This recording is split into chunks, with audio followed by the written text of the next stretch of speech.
Night to you, Dominica. Good night to you, world. Well, good evening to you, Dominica. I was told you say good night when you're leaving, when you're going to bed. You say good night. But at this time, you say good evening. So good evening, Dominica. Good evening to our listeners in whatever part of the world that you are tonight. And those of you who are going to join us via Facebook Live, we welcome you.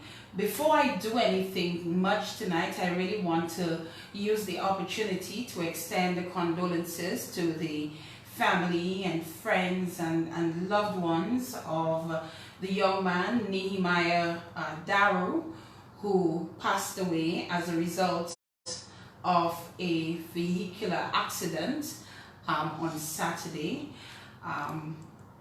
Family, loved one, friends, I know all of Dominica and everyone who knew that young man, that they are praying for him, they're praying for you, and they're hoping that you can get through this very difficult situation. I know my friend Asa Banton, we spoke earlier today, and he was in fact on tour traveling with Asa Banton and playing with him, and he said to me they had just left parting ways. Asa went to Miami and the young man went back to Dominica, and then he was saddened by that news. So let's keep his family and his loved ones in our prayers, and pray that they get the strength to deal with this difficult situation. And just earlier this evening as well, I heard about a young man who saved the life of another gentleman who apparently was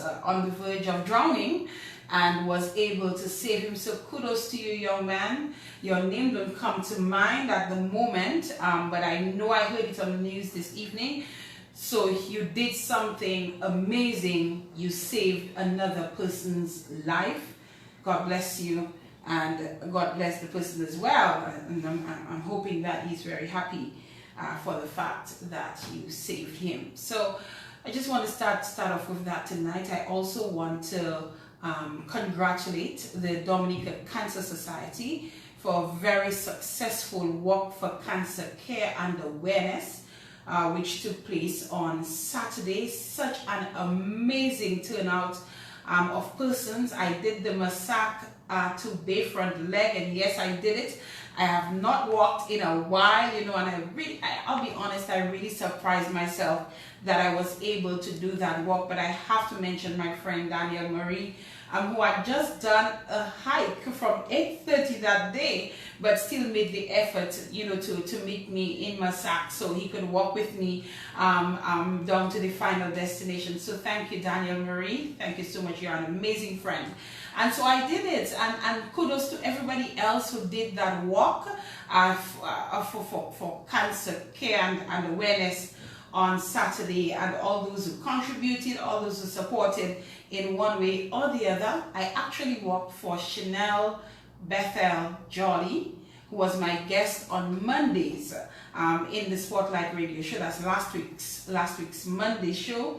She was not able to do the walk, but I walked for you, my dear, and I hope I did a good job. And when I got to the port area, and I turned to Daniel and I said, Daniel, I'm really starting to feel it, He said, you're not giving up, we're going, and I made it all the way. So I really did enjoy it. I look forward to doing it again next year. I just want to make sure by the time next year comes around that I'm in much better shape and that I can do the walk much, much easier, But all in all, everything went well, and the Dominica Cancer Society has raised some additional funds that will assist cancer patients in getting some much needed care as they deal with that particular disease that seems to be becoming quite a humbug, as we say in local parlance. Good evening again, everyone. We're coming back in just a while with Raymond Lawrence. Raymond Lawrence, a man that I admire. I said to you earlier on tonight, do not ever commit any crime that involves your voice. I'll stay with you. Keep it locked. It's 11 minutes past the hour of 8 o'clock. I want to acknowledge as well Josephine Gabriel and Company Limited. They are the sole distributors of Barefoot Wine, Calarossi and Twapito Water. They provide water, complimentary water for our guests. I want to acknowledge the Garraway Hotel, Dominica News Online, Innovate Multimedia, and everyone who supports in one way or the other. Kadisha, who assists in preparing for this program. Thank you, Kadisha, as well. Remember to like our pages on Facebook. We have the In the Spotlight Radio Show page. You can also become a fan of our fan page, the ITS Radio Fans page. So you can go look for that page and join, become a member of our fan page. Our WhatsApp number is 275-7565. The numbers here are Q95 are 449-3095. 449-3096, 449-3097. And they always say I say the overseas number too fast. The overseas number is 305-432-9624. We're coming right back for the In the Spotlight radio show.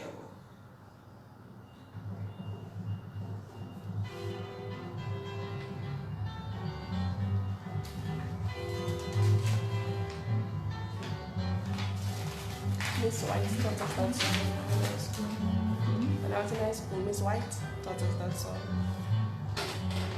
I got my first name. Something White.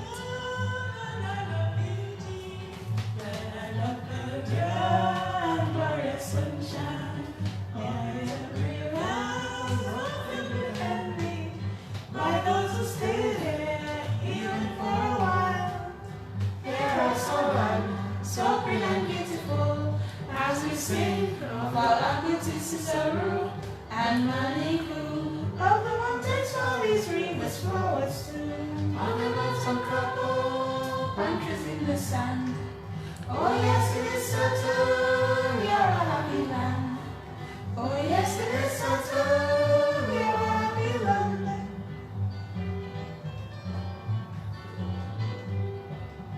Land of the orange, grapefruits and mangoes, land of bananas, the lime and cocoa. We have such flowers, such leafy bowers. You can be certain that's how we run. Here are some land, so green and beautiful, as we sing of our beauties and Maniku, of the mountains, valleys, rivers, flowers too. All the birds and couples, wonders in the sun.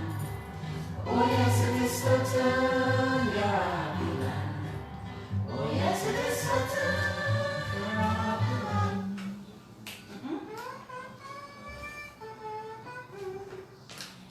Bring your parents, your sons and daughters for a vacation in Dominica, and we assure you when you return home, you'll say, oh yes sir, that's a happy land. Here also land, so green and beautiful, as we sing of our good Cicero and Maniku. Of the birds and grapples, palm trees in the sand. Oh yes, it is certain you're a happy land. Oh yes, it is certain you're a happy land. At 15 minutes past the 8 o'clock hour, we are ready to go. Yes, it is certain you're a happy land, Dominica. And so, you know, whenever I hear, let me switch that around. Whenever I see Raymond Lawrence, I see culture. I see Dominica. I hear drums beating. I hear Jinping playing. The man is just the epitome of culture, and you know, you cannot get away from that at all. And I think all of Dominica loves you, Raymond Lawrence. Raymond, good evening. Good evening to Let you, me make sure Danina, and let me say good evening to I listeners to your popular program. For the listeners in Dominica, listeners in which other part of the world that they're listening in to your program this evening. Imagine I'm getting Google Gaga over your voice, Raymond. Raymond, you have such a unique, beautiful voice. Thank you very much for that. I thank God, of course, it's a gift. And you too, for Diana, have a beautiful Well, thank you, voice Raymond. as well that you've been using so well and so effectively for When so did many you- years. When did you realize you had such a powerful gift? Well, probably from since school days and maybe primary school days. You know, I think when I was in primary school, they gave us the opportunity to recite poems, to participate in plays, you know, to sing as well on stage, to recite certain things, to speak about certain things and so on. To come up in front of the classroom and to speak about, you know, some topic or something. So maybe from those times I realized that maybe I have some gift, but I wasn't focusing maybe so much on the voice, but you know, just applying myself at school and trying to participate in, you know, various activities, especially things to do with arts and culture that you mentioned. But it was after I left school for Diana, my first sort of real professional job was with DBS, well, it was called Radio Dominica at the time, in 1972, after I left sixth form. In those days, we didn't have a college at the time, so it was sixth form, and I applied for a summer job at DBS. Jeff Charles was the manager at the time. He said they didn't have any jobs, but what they had was just someone that they needed to go around collecting news around, you know, yeah, from the police, from the fire service. You know, you go around just interviewing people and trying to collect news, basically, for the news reports, the news releases, which I did, and then I just fell in love with radio after that, basically. Awesome, and we're going to talk a bit more about that, Raymond, because you already have my brain going a bit, because you're saying that you had to go around collecting news. So I really want to hear, not yet, but I want to hear throughout the course of this interview tonight, you know, what was this going around collecting news was about? I knew at one point Curtis Matthew would go around with a Marantz, we used to call it, and his mic, and he would go around looking for news. Right. So we'll find out if it was something similar to that.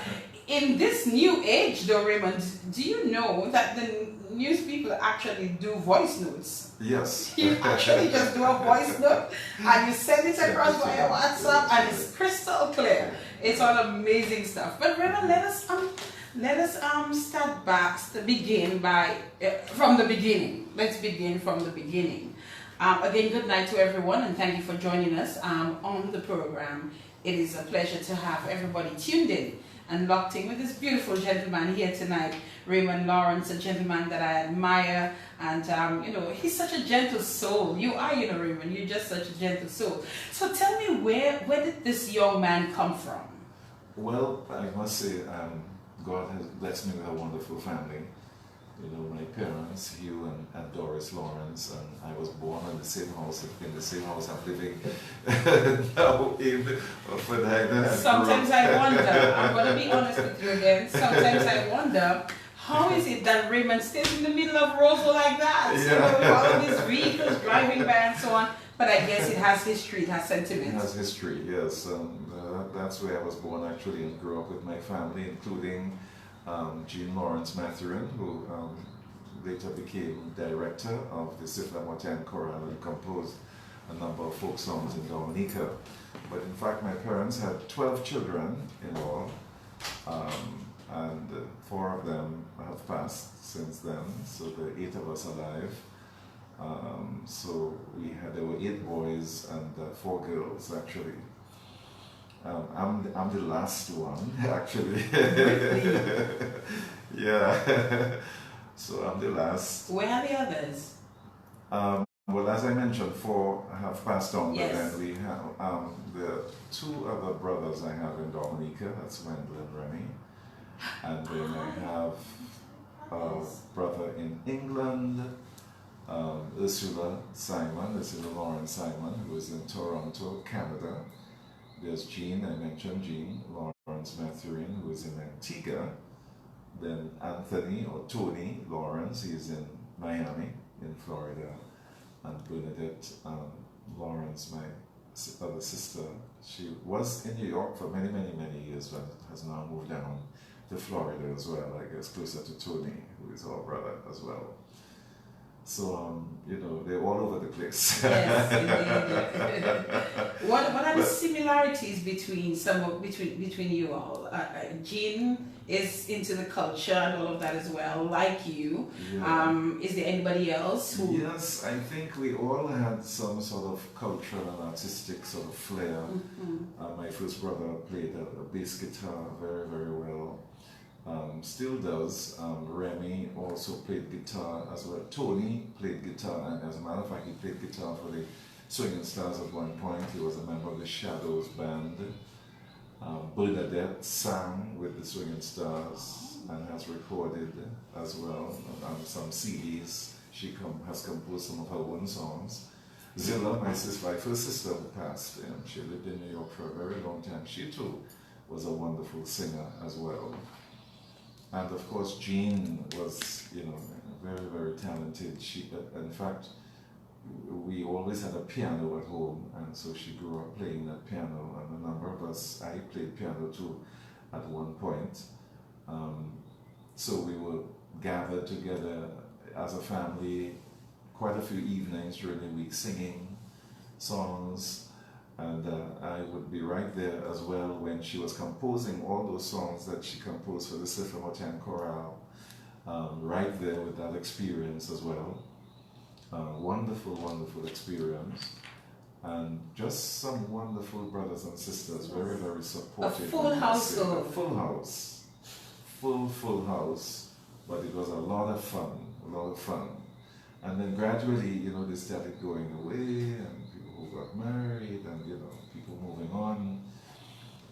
In fact, maybe I probably could have, you know, maybe moved on to somewhere else, but I felt all along a strong bond with Dominica for some reason. Although I went away to study maybe around 3 times or so, and then I had gone to Radio Antilles when I got a job to work with Radio Antilles International. That was in the late 1970s, early 80s. But I sort of always longed to return to Dominica, my home. My love, my home, my Dominica. The theme for independence is here. Let us understand the parents who bore these children, who all seem so connected in so many ways. Let's talk about your parents, Raymond. Yeah, well, my dad, my grandfather was, they called them head teachers in those days. And in fact, he was originally from Grand Bay in Dominica. Is that so? Yes. So you have some Grand Bay roots? Yeah, that's right. So that's my granddad, and they sort of transferred them in those days to different areas. So he was transferred to Colligo, where he met his wife, that's my grandmother, Lucy Gaddy from Colligo, and produced a number of children, including my dad, Hugh Lawrence. And then he was transferred to Marigot again as a head teacher, that's my grandfather, where my father now grew up. So he grew up, spent a number of his young years, his teenage years in Marigot, that's my dad. And my mom now was from Atkinson in Dominica. That's where she was born, that's where she grew up. Oh. And so Marigot is kind of close to Atkinson, so that's how they met and got married. She was 18 and he was like 24. Yeah, and as soon as after they got married, they moved down to Roseau. So they didn't stay either in Marigot or they came down to town and actually lived very close to the Pottersville Church in Dominica. I tell some people I could have been Jean Pottersville. And my brother, according to what my mom said, was the first baby to have been baptized, my first brother, baptized in the St. Alphonsus Church. Ah, so you have some strong roots there as well. So that's why they named him Wendell Alphonsus Lawrence after the St. Alphonsus Church. And they lived there for a number of years. I would want to believe that Zilla, my first sister, was born there as well. And then they moved to the house that we're in on Hillsborough Street, and that's where the rest of us were born, in that house, right there in the Lagon, as we say. In the prime of Lagon. That's right. But what I kind of maybe liked about the location was that to me it was close to everything. Yeah, I could walk to school and walk back, walk to church, walk back. And my mother always insisted that we go to church early mornings as well, and on Sundays. Very, very prayerful lady. And so was my dad as well, in a different kind of way, but both of them, yes, very prayerful. So we grew up in that kind of atmosphere. And if you wanted to go to the bank, it was close, you just walked across. So, so everything was kind of readily available. Yes. Yes. I kind of liked that part of it, and maybe to a certain extent I still like that part of it today in Roseau. Although there are times, you want to go somewhere out to the country and just spend some quiet time and stuff. Yeah, you have those times. But wonderful family. I have to thank my brothers and sisters, and they have produced some wonderful children, my nieces and nephews, lots of them across the world, I have to say. And I really love them a lot too. Oh. My nieces, my nephews, and my grandnieces and grandnephews. Oh my goodness. Yeah. I couldn't help but notice one of the grandparents you mentioned, a last name Gardier. Yes, from Collyho. But that doesn't sound like a familiar last name. Well, yeah, maybe it's not as popular now maybe as it used to be, but she was from Collyho, so that's my grandfather who got married to her. And in fact, my dad was born in Collyho as well when my grandfather was transferred. As I said, he was being moved around as a head teacher. That's my granddad. So Daddy was born in Collyho, and then they were transferred to Marigot, where he kind of spent some of his early years. But then, as I said, they moved to Roseau shortly after they got married, so they spent most of their lives in Roseau.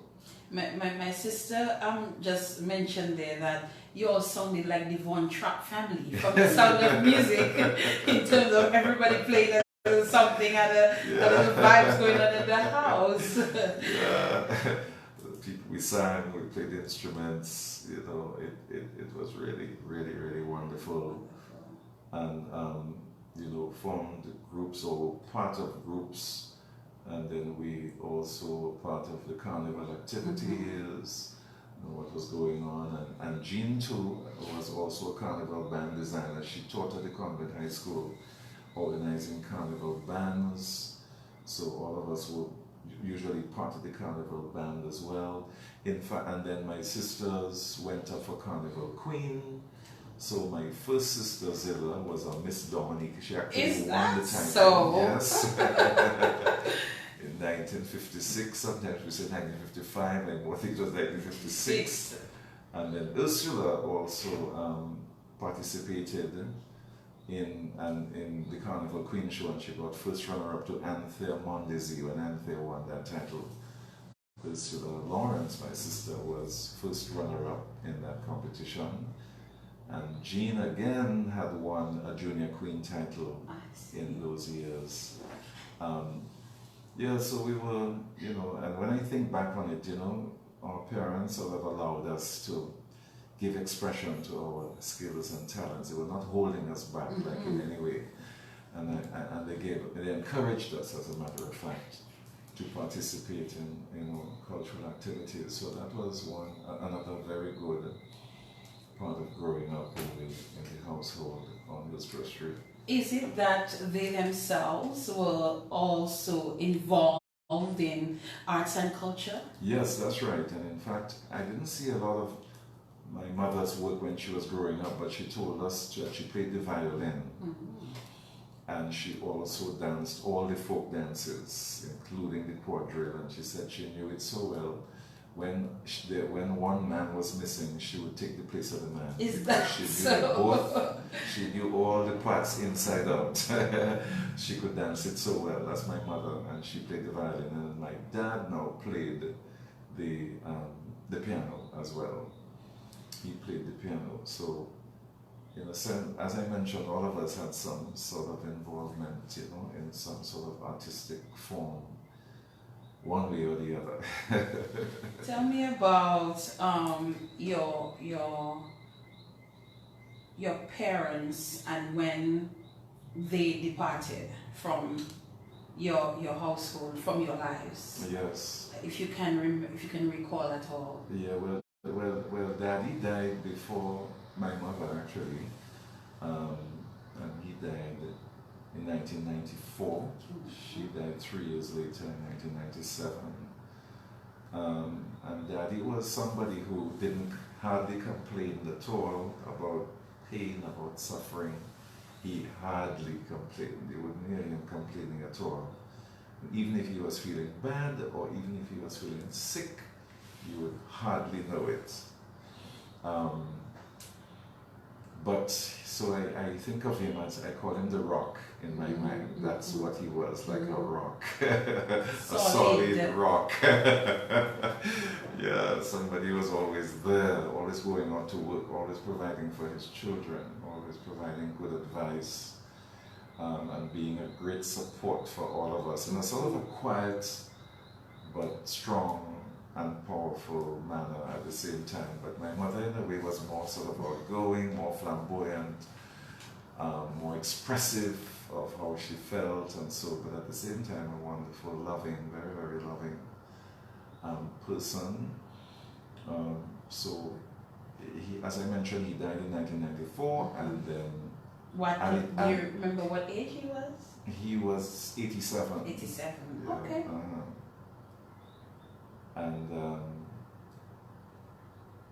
then, well, he, towards the latter end, he said he was experiencing a lot of pain, and so we took him to the hospital, and he didn't really, maybe, in a matter of months, so it just sort of happened so kind of quickly.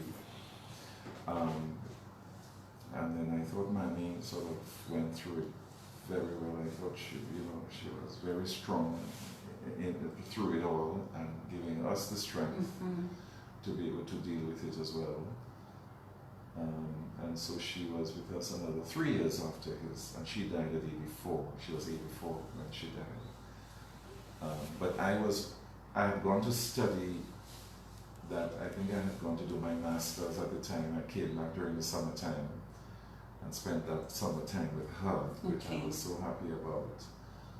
And then went back to study, and it was during the Christmas holiday after I went back to study, that's when she passed. So I had to come back to Dominica. All of us had to come back to Dominica, for the funeral. What was it like having to deal with both of their deaths within 3 years of each other? Yes, I mean, like I guess everybody else had families, and so you grieve, you're saddened, I used to wonder how I would ever live without my mother and father, at one time. I believe you. Let me tell you why I believe you, Raymond. I don't know if you realize it, right? But you speak about them and you say daddy and you say mommy and you say it with so much affection. I don't know if you realize that. No. You did. When you spoke about your father, you said you referred to him as daddy, and then when you spoke about your mother, you referred to her as mommy, and I'm like, yes. Oh. I could tell, Raymond, you seem to have had a very close relationship with both of them. Yeah, that's right. Yes, I tried to be there myself, for them, and tried to play my role all through the years, and so. So, I kind of miss them. Maybe I still miss them. I'm sure. But, then life goes on, and you kind of have to adjust and adapt. And then all your brothers and sisters are gone. You are the only one here. Everybody gone. When we have, as I said, I have 2 brothers here, and family members, cousins, and so on. So, Yeah, but lots of friends, people that I've worked with through the years. Of course, I of developed course. all of those friends. These are like family, of course, extended family. Lots of wonderful Dominicans that, wonderful friends, people that I've worked with both in radio and in arts and culture, I must say. God has blessed me with some Thank God wonderful for that. friends, yes, and support. In terms of, and I'm going to move on from your mom and your dad in just a while, but in terms of your mom and your dad, which one of them do you think you are more like? And what are some of the key life lessons that they taught you as a boy growing up in your household that have remained with you even today as a man? Yeah, I kind of feel I probably have qualities of both of them in a way. Because I mentioned Daddy as I saw him as a rock, very steady, very calm, very cool in all circumstances of life. And maybe I tried to sort of emulate that as well. Yes. I said, remember Daddy, he wasn't fussing, he wasn't, no matter what was going on, he was cool, he was calm. So you too have to try to be, that sort of thing. And at the same time, Mommy now was more expressive. She would express, how she felt, and very, very, church-going, and a very strong belief in God, very strong faith, like Daddy as well. So both of them, very strong faith in God. I try to have that faith in God as well. In fact, I think that is what has sustained me throughout my entire life. That belief in God, and I just feel that, and of course all of us, I think most Dominicans believe in God, and many people in the world know that when you put your trust in Him, that you can rely on Him, at all times. So that's like a strength. When you're weak and you need that support and that strength, I mean, very important. The answer is God Very and Jesus. important. Yes, you just have to place your trust. And so that is what has sort of helped me through life. But the qualities from the both parents. And in terms of the aspect, in terms of what are some of the lessons that they've taught you that have remained with you even today, as a man? Yeah, well, dealing with circumstances, all types of circumstances. I mean, they used to have little parties at home as well, invite our friends over, so they would allow us to, celebrate. If we have birthday parties, when we have birthdays, they invite friends over. So they love that sort of social sort of interaction with friends, with family members, with neighbors. Always want to visit neighbors and friends and find out how they're doing. That was another good quality, I think. Compassionate, trying to help other people when other people needed help. Those are the qualities I find that I remember about my parents. Being concerned about others, being concerned about their family members, being concerned about friends. And at the same time, being sort of steadfast at what you do and trying to do whatever you do the best. My mother would be my maybe harshest critic when I started working on radio. So every time I come home, she has to tell me, okay, Raymond, that way. You could have done this better. You could have, because she listened to me and she critiqued and would, tell me what she thought. And so when I which was great, which was good. You listen to all the corrections and advice, and so and they would be there for us, and of course brothers and sisters too, learning from each other and supporting each other as you grow up. So that too was a very, very important experience for all of us, I think, in our family. All right, Raymond Lawrence in the spotlight tonight. And you'll hear a little bit of that as we go along.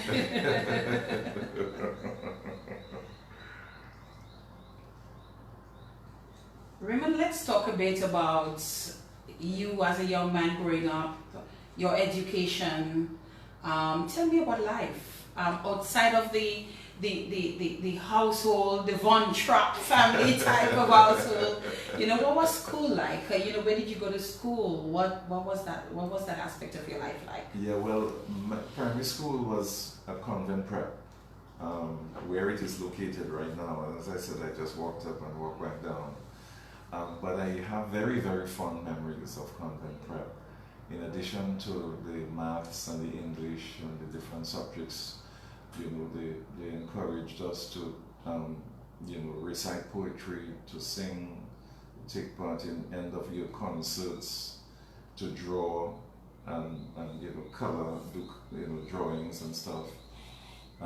So there was that creative side. I thought that gave, you know, they encouraged that sort of expression at school, and I thought that was really, really wonderful in terms of that early education, I would say, at primary school level.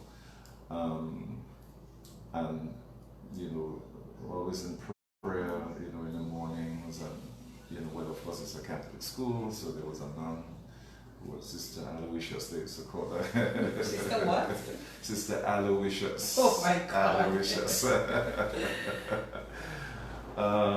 But it was great. I met a lot of wonderful people that I still know today, and the whole experience, I thought, helped to sort of broaden your mind, broaden your vision of life, your appreciation for academic subjects, for the arts, and I really, really believe that's where my love for the arts started, right there in that primary school at Convent Prep.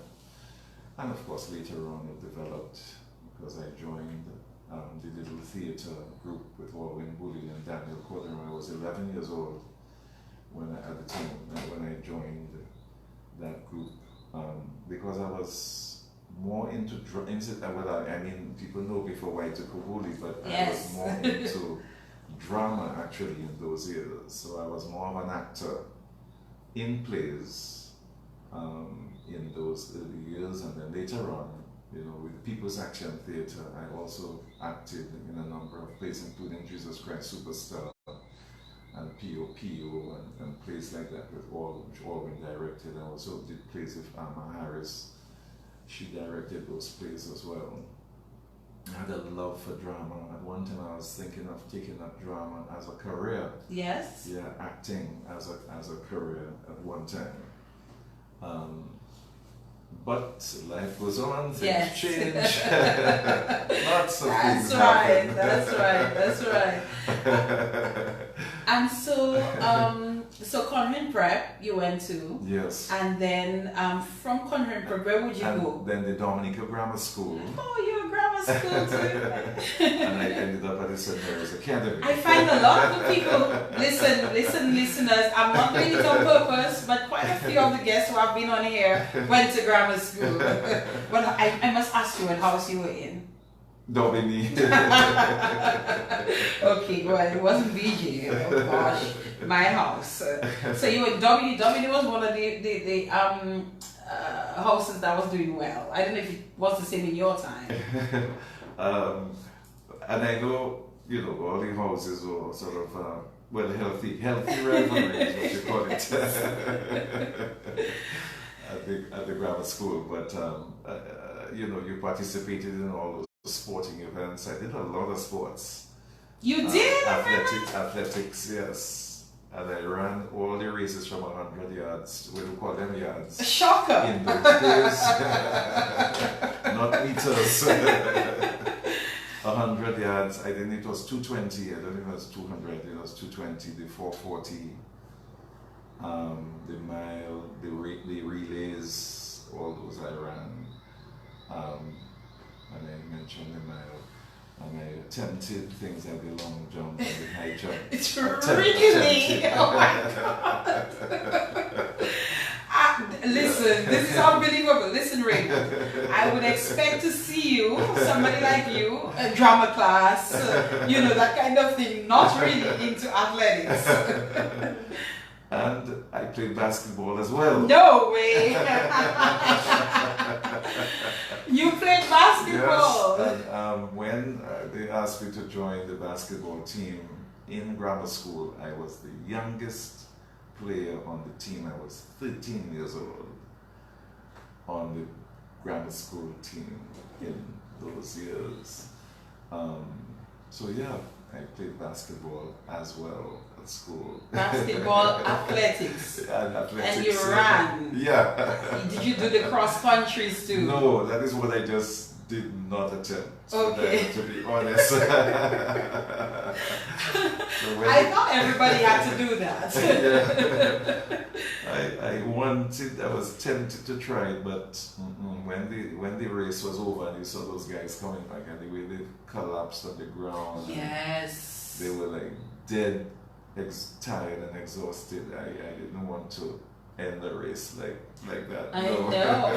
So during your time, Raymond, was it still an all-boys school, or yes, it was still an all-boys school? Yes, grammar school as well. I need to find out. Do you remember when there was the incorporation of girls to make it I co-ed? don't remember the exact year. No, I don't. But it could have been maybe 20 years ago, maybe. No, it could have been longer than that. Or 25 It could have been sometime before that. Maybe somebody will tell us, how long ago, that change came to make it co-ed. But Raymond, listen, you just really blew me away. Ursula is your sister? Yes. Ursula Lauren Simon? Yes. Fedina Telry, I'm tuned in, watching, love to him, tell him, no faux pas. Okay, all right, Ursula, no faux pas for you tonight, okay? But athletics, basketball, Raymond, no. I thought you would be just strictly drama class books and so on. But I guess not. Raymond, you surprised me tonight with that one. No. Did you win any races though? Did I you win won any? a couple of them. I more emerged like in second place and third place, especially in the races. But always taking part. I really love the. That's awesome, races. Raymond. I like that. But then I went on to St. Mary's Academy for that. How did that happen? That's the interesting part of it. At what point? After fifth form, then you had to sort of choose what A-level subjects you wanted to do if you wanted to go on to sixth form in those days. So grammar school offered a lot of the sciences, like the physics and the chemistry and that kind of thing. But then I wanted to do economics, I wanted to do French, I wanted to do maths. So then they said if I want to do those subjects, I have to switch over to sixth form, St. Mary's Academy.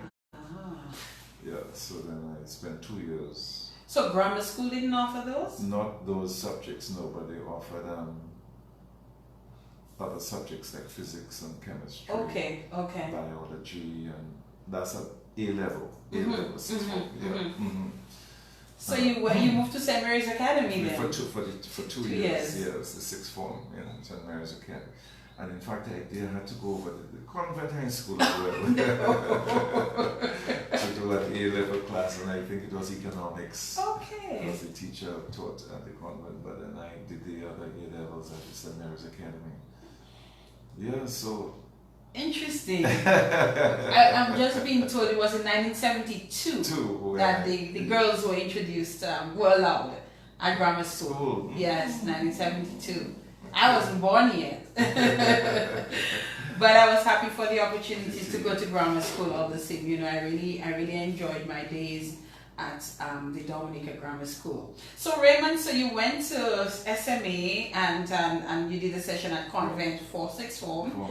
But at that point, Raymond, where was your mind at? What were you thinking? What did you want to do? What did you want to be? What was the next step for you after that? I remember I wanted to be a teacher. Yeah, that's what I wanted to be at the time.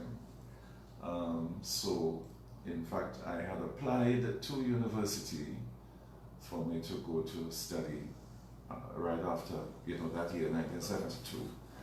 And that's the year for that, and I mentioned earlier that I called, I wanted to do a summer job in the meantime. I was kind of getting a little bored. Yes, let's get to that. And then I called DBS, because of course radio was like big, very impactful on people's lives.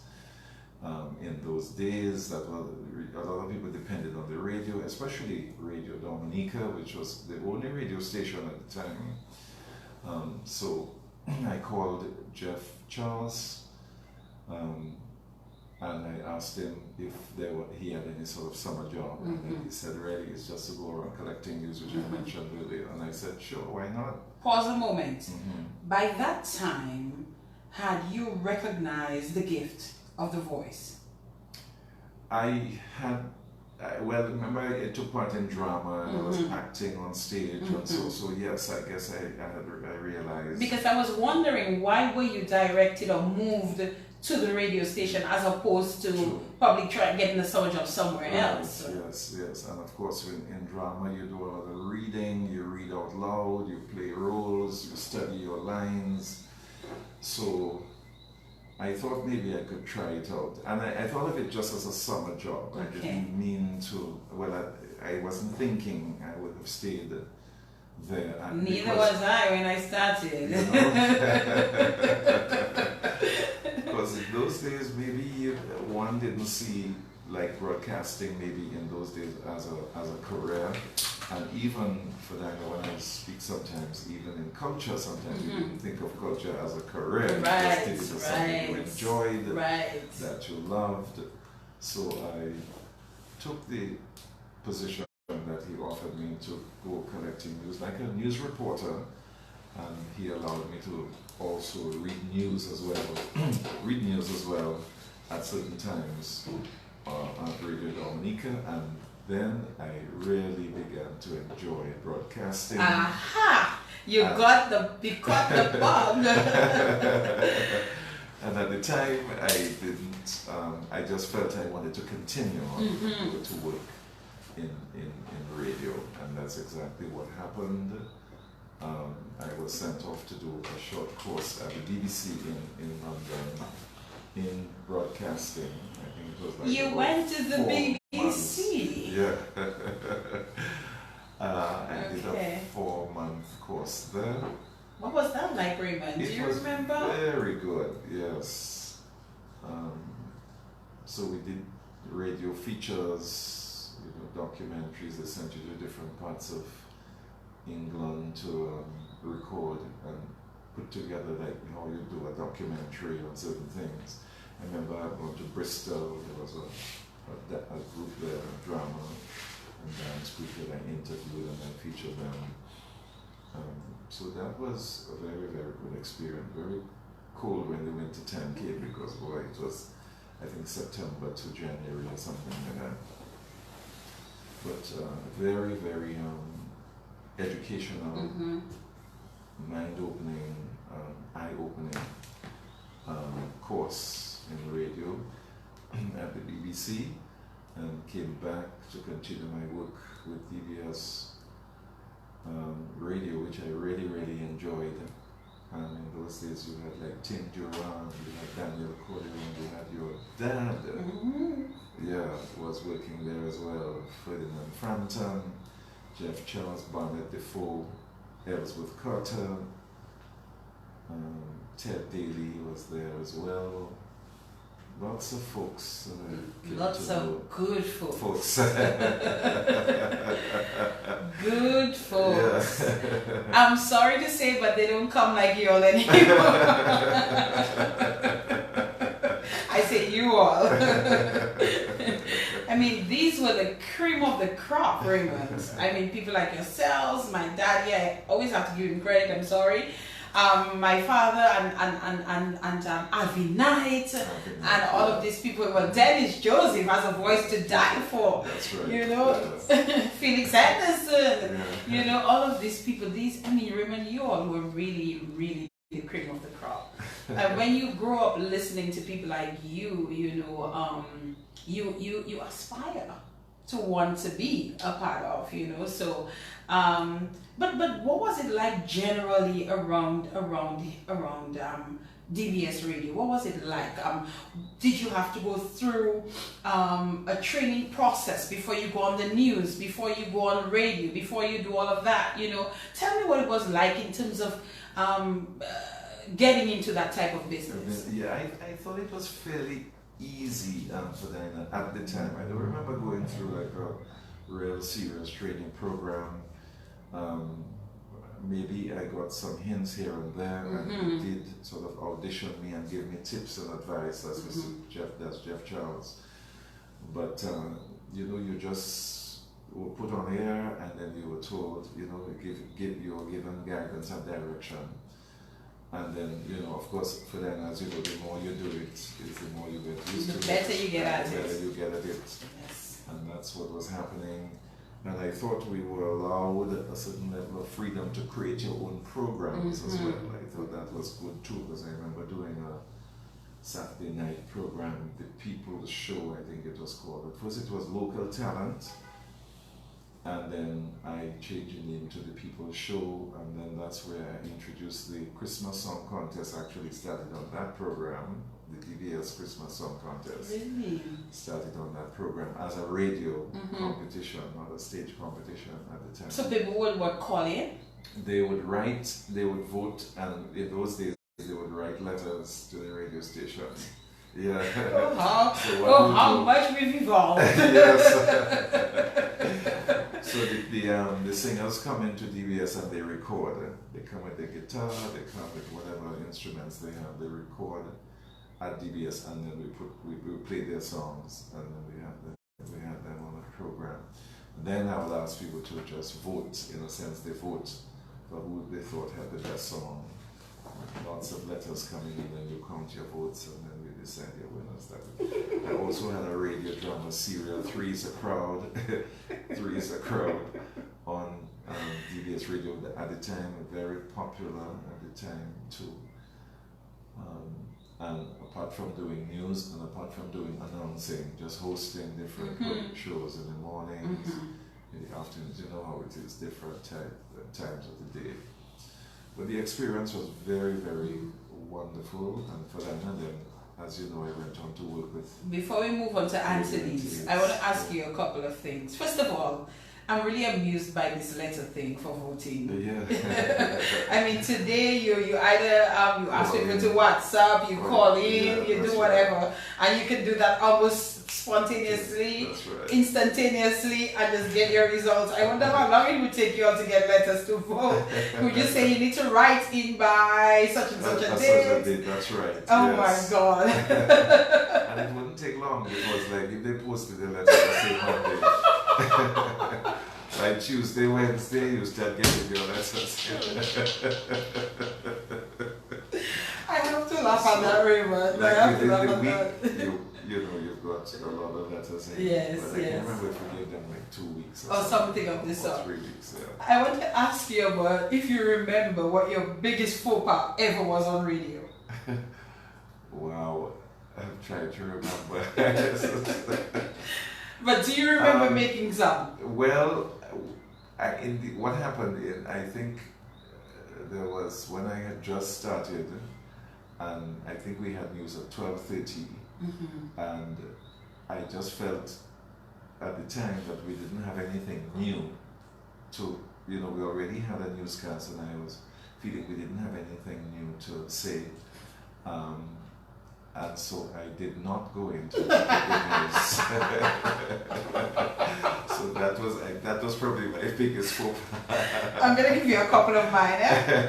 If while I'm giving you a couple of mine, you can think of any other one, you let me know. So, Voice of the Islands Radio, and in the studios, reading the news, very new at it. And for whatever reason, Raymond, I am reading. So let's say I was supposed to say, Raymond Lawrence said so and so and so on a Catholic radio station. I'm like, oh shit, I forgot his name. I did.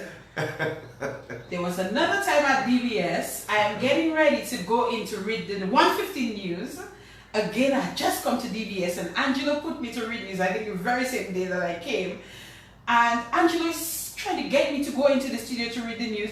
And I'm stuck between the two doors and I'm refusing to go in and I'm crying. I cannot remember why.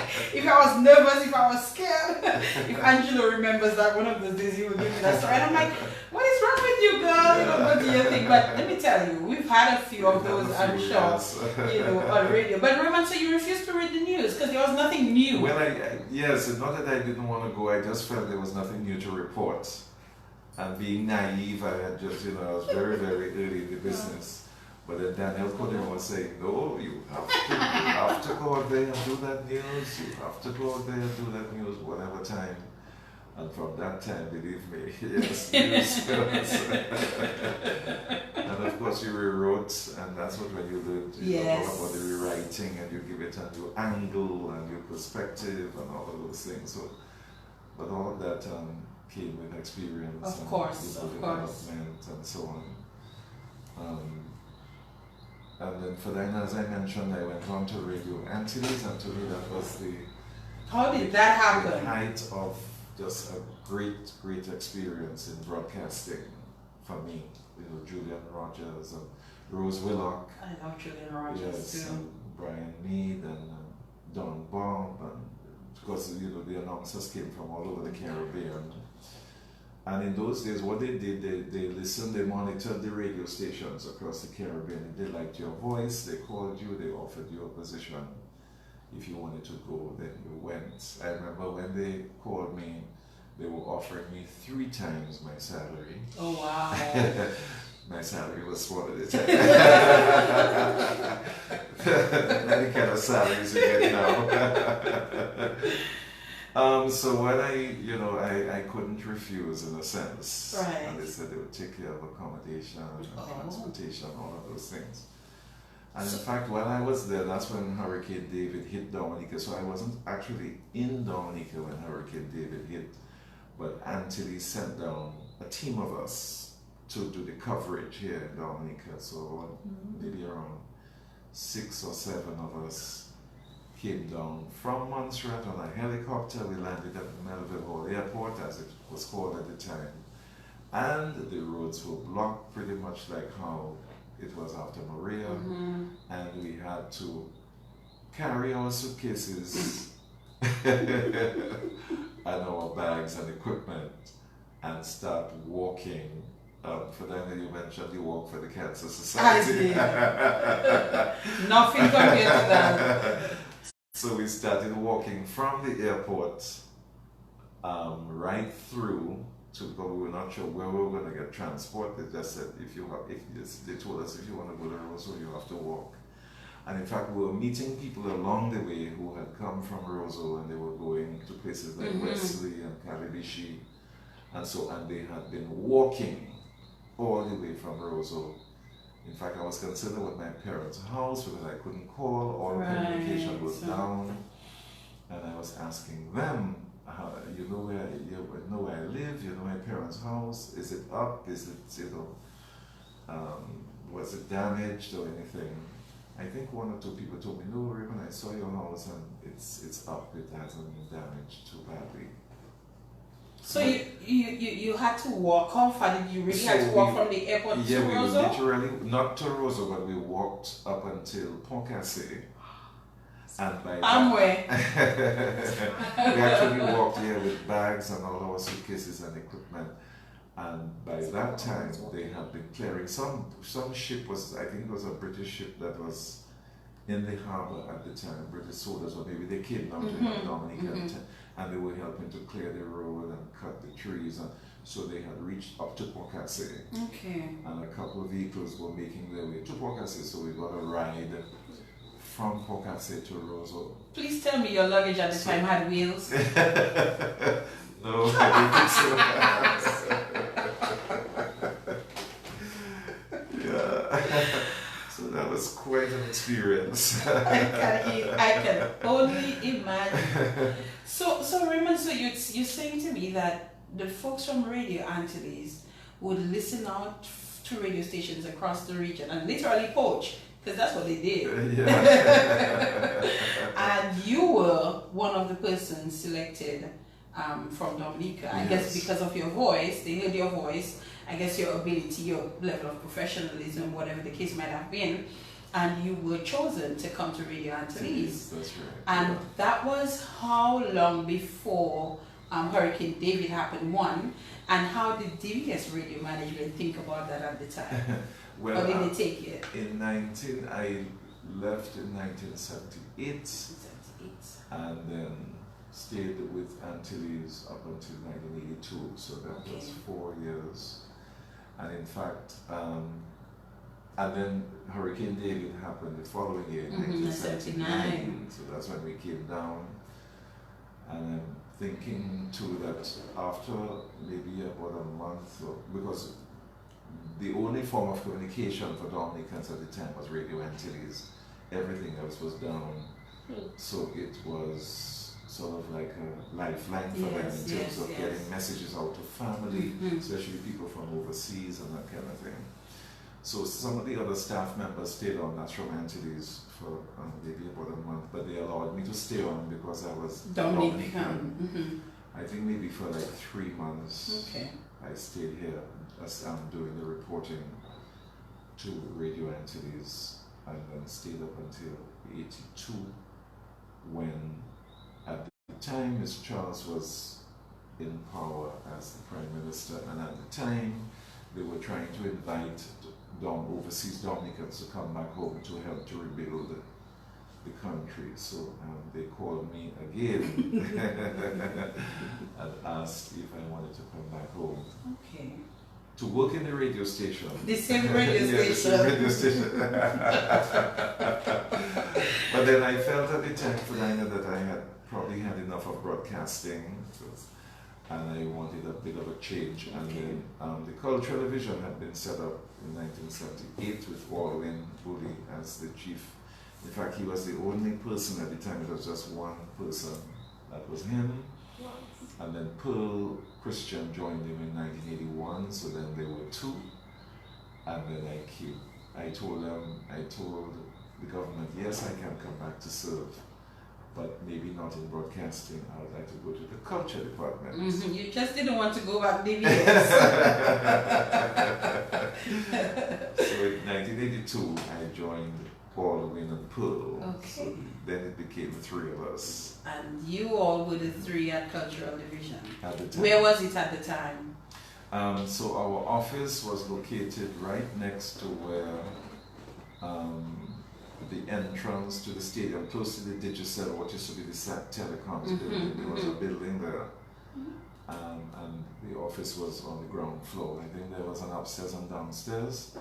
We stayed there for a while, then we moved to where the Sun newspaper has its office upstairs in that building. We stayed there for a couple of years, and then in the meantime the government had bought over the old mill and had converted it into a cultural center, and in 1985 we moved over from the Sun, from the office in town to the old mill. So that's how we ended up at the Old Mill Cultural Center. Awesome. Somebody is quoting there on Radio Antilles that day, and she quotes, Dominica has been totally destroyed by Hurricane David. So she remember hearing that on Radio Antilles. Oh, wow. Somebody is saying. I didn't ask the Raymond what in fact had happened to your parents' home, the hurricane. Nothing much this time. Thank God. Yes. This last time we got a little more damage. But thank God, Hurricane David, only a few galvanized sheets were lifted from the house, and that was about it. The house survived Hurricane David, yes. But it pretty much, and I mean for that, and you would know that people who experienced Hurricane David and had to go through this Maria again, I mean, I'm sure they had memories of what they had already gone through, because what I remember of Hurricane David was pretty similar, very similar. Maybe Maria was more devastating, I'm not sure, because David itself was devastating too. But I think if you go through one of those, you learn from experience, and then you kind of adapt and apply and Definitely. maybe handle something like that a little better in the future. Definitely. So you're at the cultural division yourself, Alwyn and Kun. What were you all doing? So we were trying to organize especially educational programs for the island, trying to get groups involved in the same kinds of things, the theater, the dance, trying to get the artists involved, the craftspeople, trying to stage shows. So I remember myself telling Alwyn about the walk duet that I told him I thought we should introduce a walk duet show. And that was how it sort of came. I trained the girls myself in that first because I asked Alwyn if we could introduce this walk duet show, Festa as well. I suggested that we do that, and the song contest. So that started in 1983, and that took off as well. And then I remember the organizers of Carnival, I think it was JC's in the 60s and 70s, but they sort of gave up organizing carnivals. So the Cultural Division for the island started to organize Carnival from the 1980s. So Cultural Division. That's right. So we, the Cultural Division, and so Alwyn, Pull and I were involved in organizing Carnival. That was one of our responsibilities. We introduced the OEC as Queen Show in 1984. That lasted for some years as well. And then we were the ones organizing National Day activities. You had the Comité Creole that was formed, and things like Heritage Day, Creole Day. All of those things were introduced during the independence celebrations. So we had our work cut out for us. It was a lot of, it was Carnival, it was Independence, it was Festa, it was, and training. Cultural Division has always placed a lot of emphasis on training, because you have to in order to maintain and sustain arts and culture, you must have training as part of your program. All right, Raymond, I'm going to take a quick break to allow you maybe to have a sip of water. We're coming right back. Somebody's saying that they're learning a lot this evening in terms of history. So that's good, and that's what I always look forward when people like Raymond with a lot of historical information. In fact, Raymond, I want to give you some heads up that I want you to do some thinking for me in advance, because from the time you grew up in that little house, in that house in Lagon, like you say, a lot has transpired in Dominica over then. You had Hurricane David, you had independence, quite a bit take place. I just wanted to do some thinking for me and tell me how much you recall in terms of history from your days growing up there in Roseau, in that house in Lagon. You say in Lagon. We're coming right back. Keep it locked. This is the In the Spotlight radio show, and I'm having such a wonderful moment there for me. This for me, I don't know what you are, but this for me is important when I can sit on the opposite side of the mic and interview somebody like Raymond Lawrence. So keep it locked. We're coming back. This is the In the Spotlight radio show right here on Q95. In the Spotlight on Q95 FM radio. Somebody says you're still looking well. Somebody says you're still looking well. We still I'm not even going to ask you your age, but we still I know since you already retired that you're above 60. You should ask him that. How come he retired and didn't come back? So you should ask him that. That's the first time I ever heard of that happening in Dominica. What's that? Somebody retiring and then coming back. I think that's how maybe.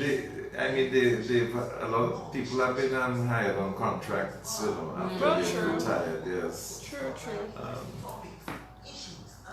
Yeah, so there are a number of people who've been working on Interesting contracts. question. Yeah.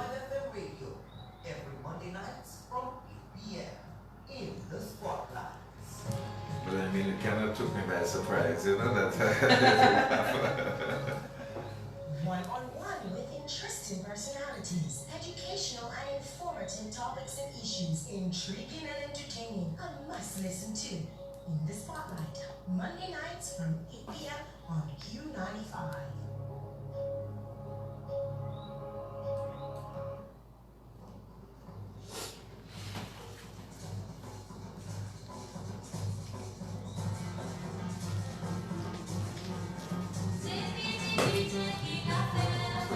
That's Jane. That's your sister. Yes.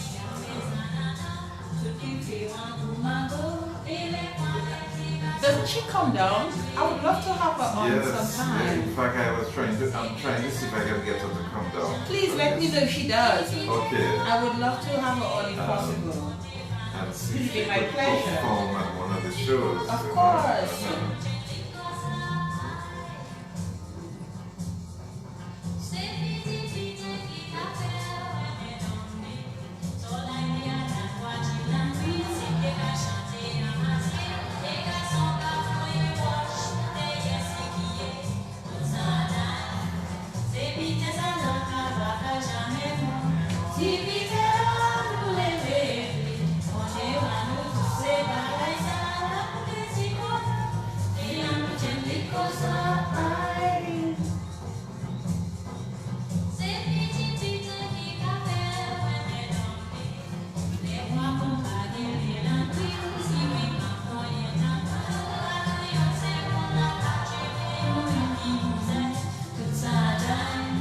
Very good program tonight.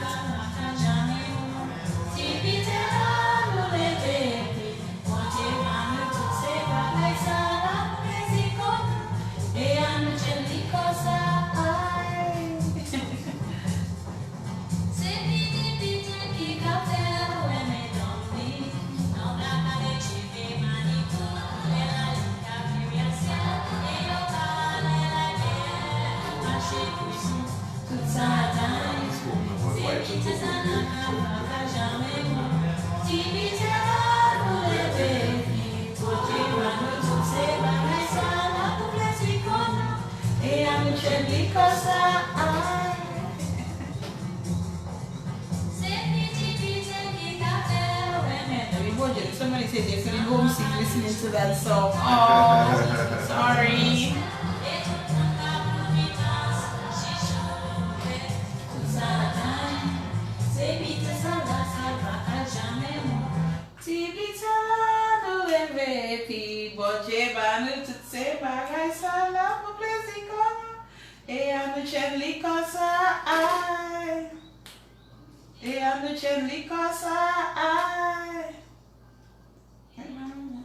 That is in fact your sister, Raymond. Yes.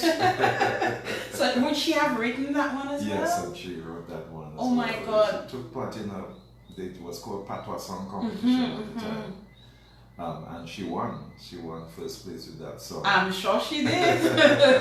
Quite a few people are actually mentioning there that they're really loving to hear that song in particular.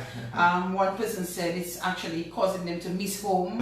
And but Raymond, that leads me to ask you though personally, in terms of Dominica, how do you feel about Dominica, and what are the little things that bring you to love Dominica so much? Because I know you love Dominica, no question about that.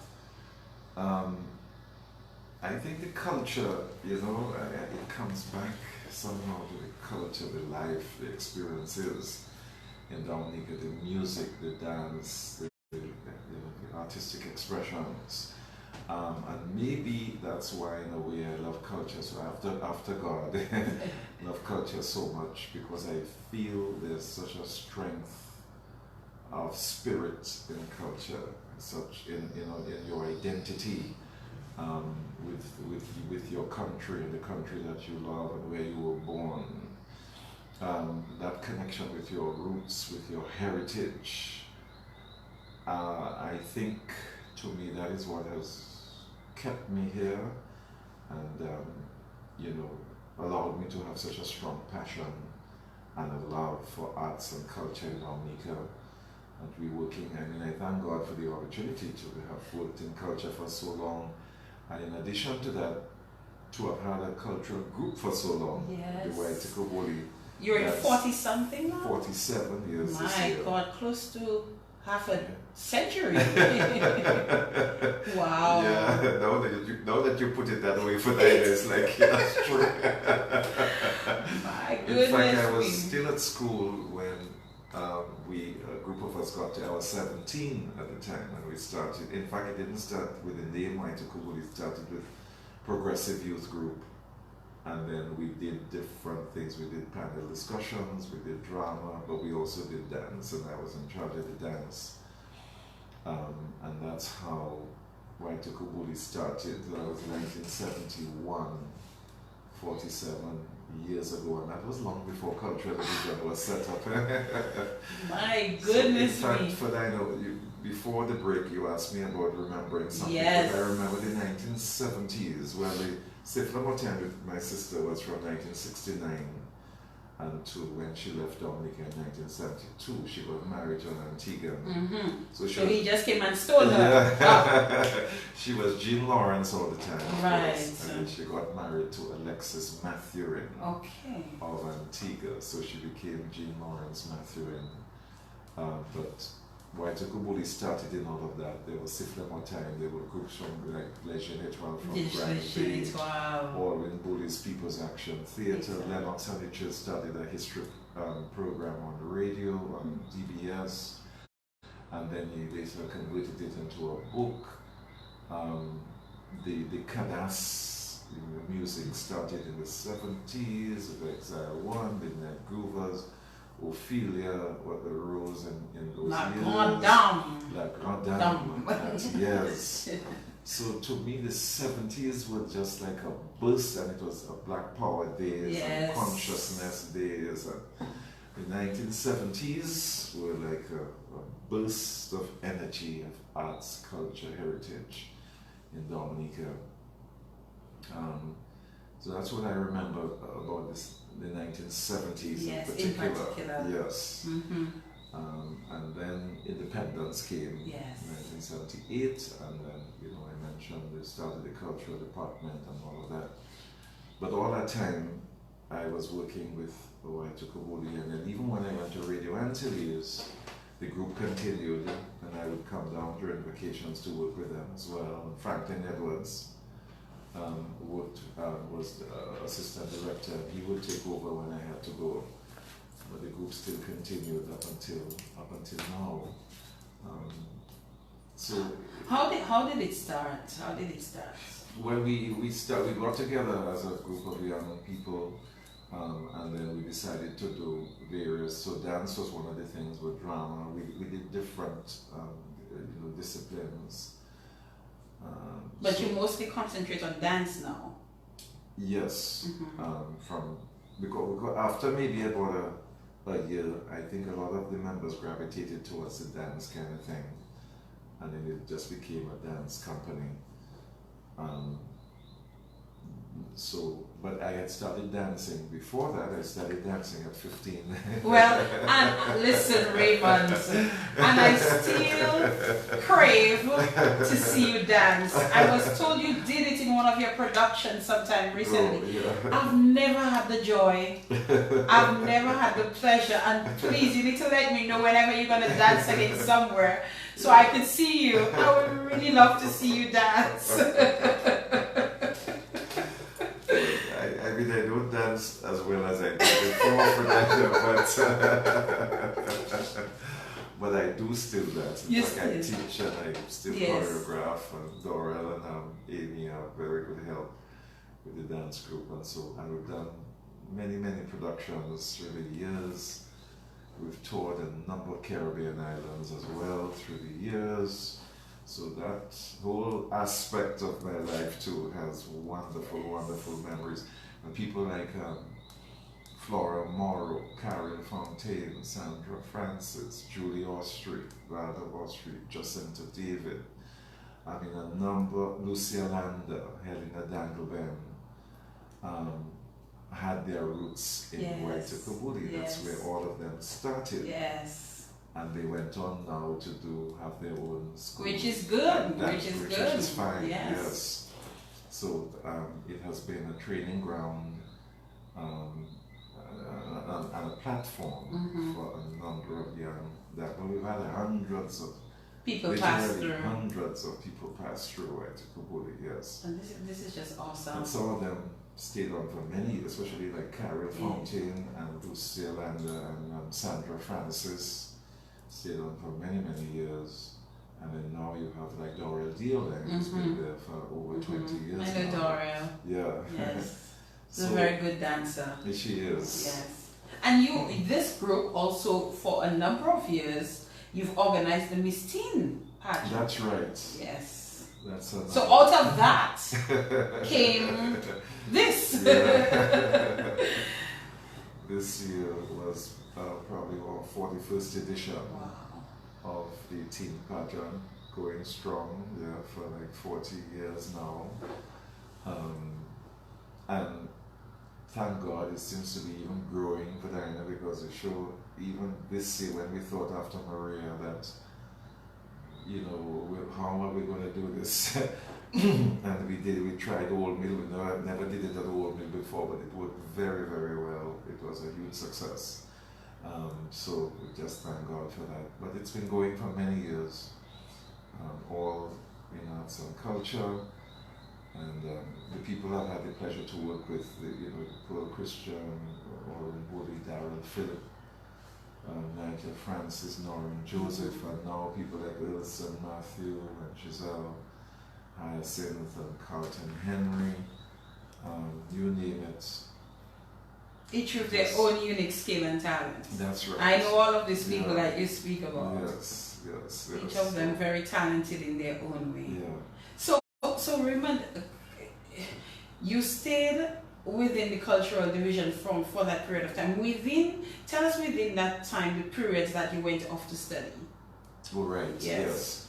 So in 1987, I went off to do my bachelor's degree in mass communications, focusing on radio and television, because in a way I was still, you know, when you're into media. When you pass a kitty, look at where I sit down. So I am a media person as well. I think I'll always be. No matter where I am, I think I'll always be as well. And then I came back and then worked for maybe 5 years, and then went off to do the master's in communications again, but this time with a focus on culture. Nice. Yeah, because communications, people may not necessarily see it all the time, but media have a very big role to play in culture and identity. You know, that sometimes we think usually of the drama and the dance and the art, but sometimes we hardly think of media as playing a role in culture. And that media plays a role in everything. Because remember, you're playing that you just played some folk music a while ago. And people are loving it, by the way. Yeah. And they're asking, are there CDs available that people can get? There are, yes. Where can they get those? Because people are asking them. Well, I guess they can get in touch with me if they want to. Okay. And then I can ask my sister to try to provide them. Because somebody was saying they could get a cultural division. Not necessarily. Not that particular one. Okay. Of Siflamota and Choral. I think that's what they're asking about. Okay. But the cultural division now has produced CDs, folk CDs, volumes, Sound of Dominica, we call it. So we have volumes of traditional music. Available for sale? Available at the Old Mill, and we've done a number of publications as well, magazines and books and so. Because while I was being with the cultural division, personally too, I placed a lot of emphasis on what we call documentation, documenting the music and producing publications and having a number of that recorded and documented for posterity. You want your young people growing up, they want to be able to hear the music. Some of the songs may have died out, but then you're hearing them now, and some of the young people can revive those songs. But it's beautiful music. The culture is passed on. It's beautiful music. It's beautiful music. We were talking about you going off to study, Raymond. So within that time, is it that you got time off from the jobs that you were in to go off and study and come back? That's right. Okay. Yes, I got study leave to do the first degree and to do the second, the master's degree. And then, but before that too, for then I had done 1 year certificate in management at UE, Mona in Jamaica. But that was in the 80s. I thought you were going to tell me mass comm. I know there was this 1 year mass communications degree that persons who, I think Stephen did it, a couple persons went off. Off to do. Well, that one wasn't in communications, it was just management. Management. Yes, that's management. Okay. So it was a 1 year certificate, which I did in, I think, 1984, 85. Came back, worked and so on, and then went on to do the bachelor's. Came back, worked, and then went on to do the master's. Yeah. Now, Raymond Lawrence, you retired a couple of years ago. You retired a couple of years ago. How possible, a man like you who looks so good, who still has so much to offer. And then before we hear it again, you're back in. What happened? How did that happen? Yes. Yeah, I asked myself that question too.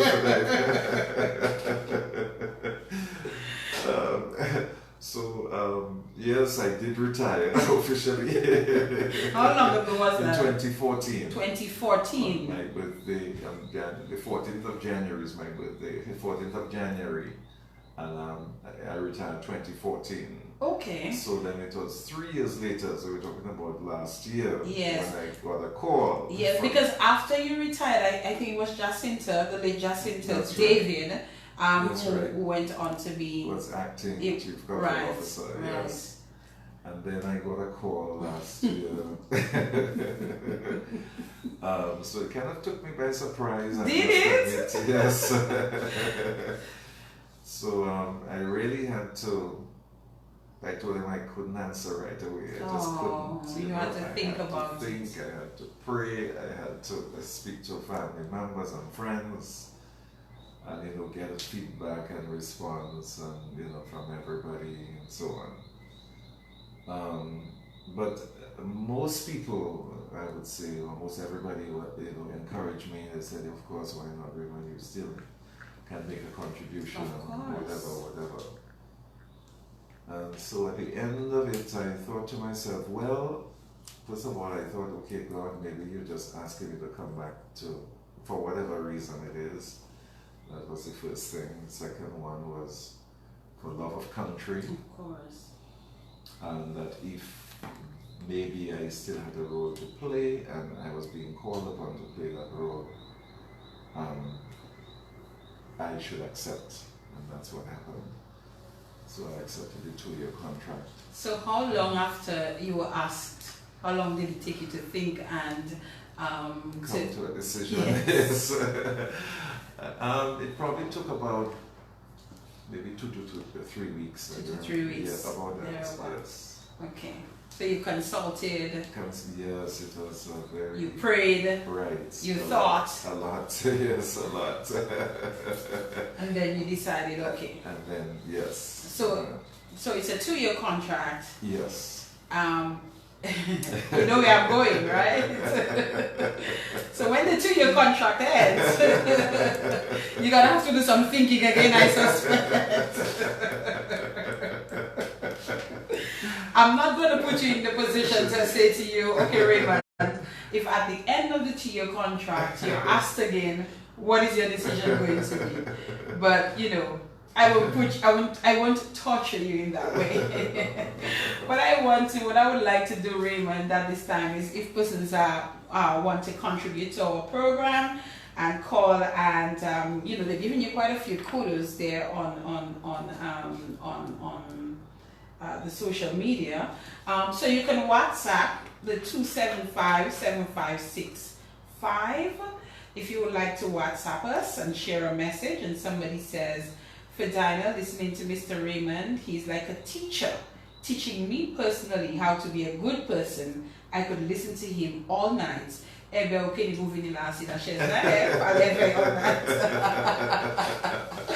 course, that's just a little fun here. The numbers are 449-3095, 449-3096, 449-3097. The overseas number is 305-432-9624. You can give us a call, or you can also send us a message via WhatsApp. So somebody says to me, you Google Gaga over his voice, but that smile. So somebody tends to think, Raymond, that you do in fact have a lovely smile. So we're gonna take some calls now for Raymond. And before I do that, I know those who are normally viewing via Facebook normally have an issue that they cannot hear. So the reason is this: in order for us to be able to communicate with the caller, the mics have to remain open, and hence it may prevent you from hearing. So just bear with us a bit, okay? Hello, good evening. Good evening, good evening. Hi, good evening to you. Sure. Within your organization, Are you referring to Miss Teen from Waitikubuli?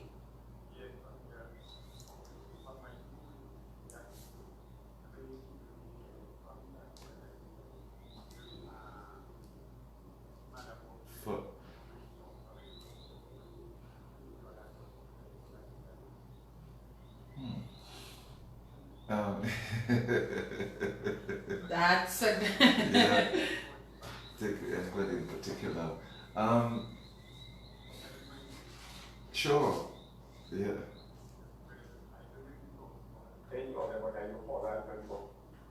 Oh, okay. Yeah. She was a junior queen, as a matter of fact, teen. Mm-hmm. And then Paul and Anthony, as we're speaking now. Yeah, and Paula Anthony also was a member of Waitukubuli, and she entered the Walk Duet competition and she won. That's somebody else I remember. And some members who also participated in the Carnival Queen Show and in the Walk Duet pageants, yes. I don't remember all of them right now, but yeah, there's some of them who took part. All right. Somebody's also saying via WhatsApp, Raymond, Fedine's Uncle Ray had no. Okay, I guess they're trying to say that you were a very kind person, kind, loving person. The most kind, loving person I've ever met. I've never seen him upset. Is that a rarity, Raymond? In terms of you being upset? Well, I mean, there are times... You're human, yes, yes. And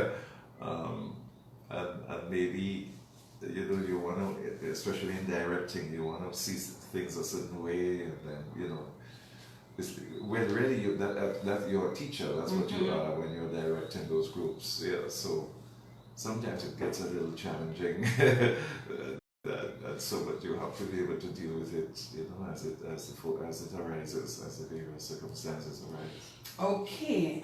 Somebody says, "Good evening, Fatina. Great program tonight. Blessings to you and your guest. Please ask Mr. Lawrence for his contact number that I may purchase the CD of his sister." Okay. Is it that you would prefer that they probably call you at the cultural division rather than, you know, making your numbers public? Yeah, well, they can call me at the office too, and I can give them, you know. So they can call 266-3420. 266-3420. Or 266-3421. Or 266-3421. Okay. Hello, good evening. Hello, good evening.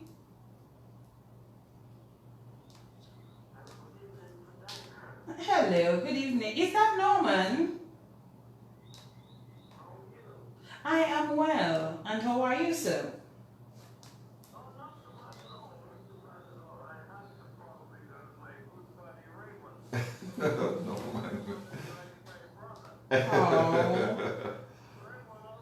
I am fine, thanks, not bad at all, not bad at all. How are you?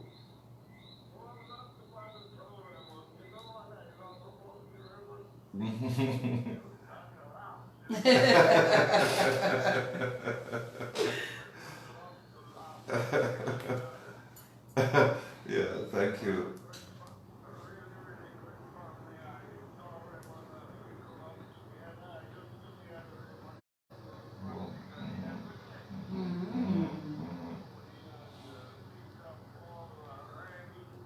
Yeah.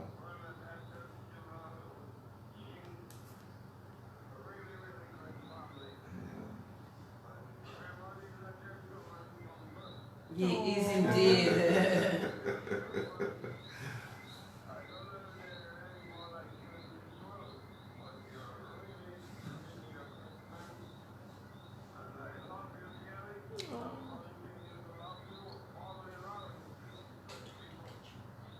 Thank you.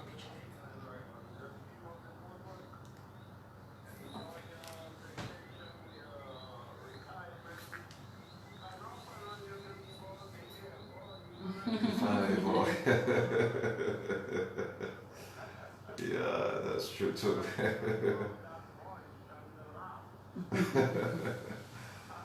Thank, yeah, you too. You too, Norman. Thank you. Well, I don't hear you, Norman. Wow.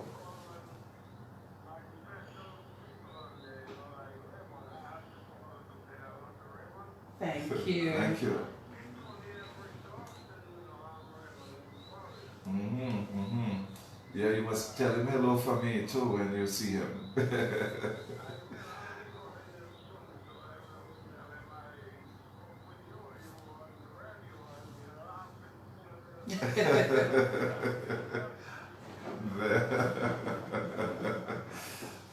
Thank you very much.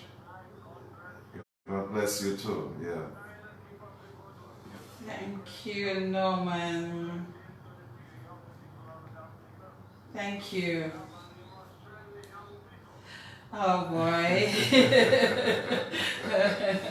But yeah, I know you have a Are task they on your are hands, they right? open to it? Is the next question. Thank you. All right. Good night, Norman. Yeah, good night. Yeah. All right. Thank you. Thank you you. very much. Yeah. Hello. Good evening. Yeah, Good evening. Good evening.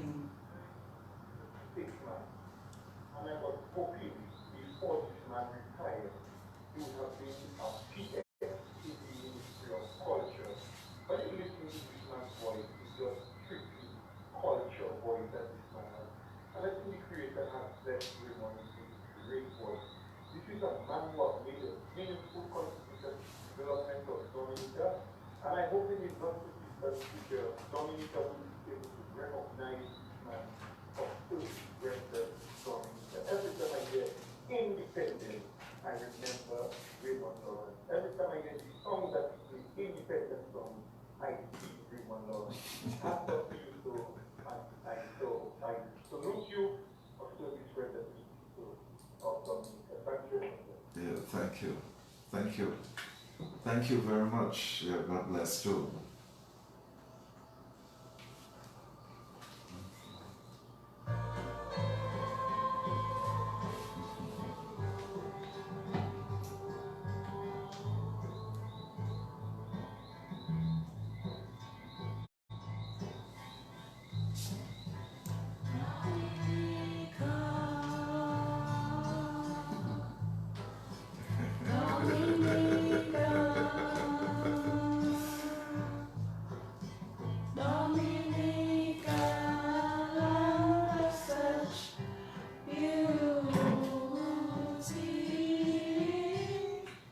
Good evening for Raymond Lawrence. Hello, good evening. Hello, good evening.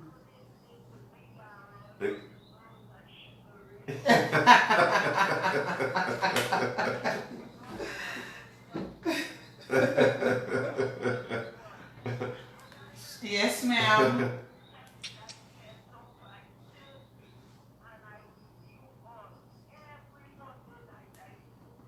Thank you. Mhm.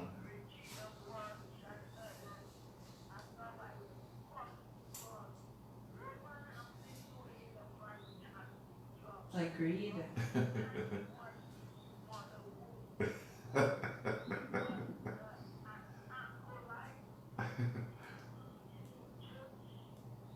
But he holding out on me, man, Marlene. Yeah.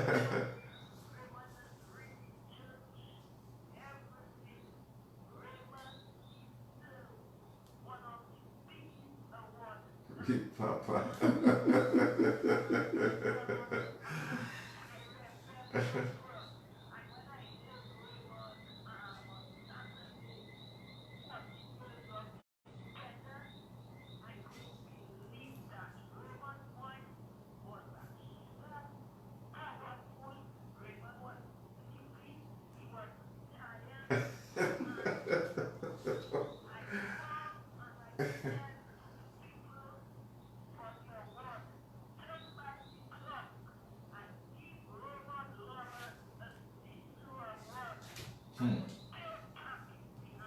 Okay, hi.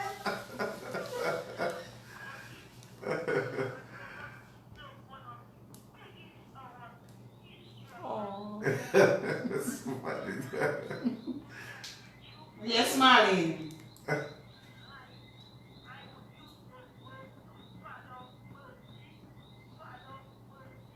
Oh.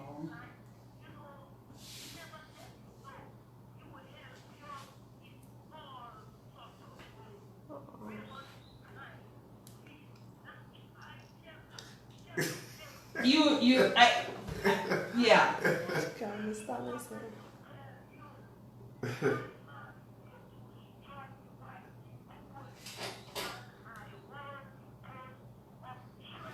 Yeah, that's true. Marlene was in.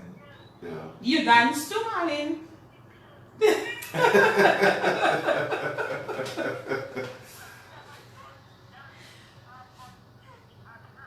Uh-huh.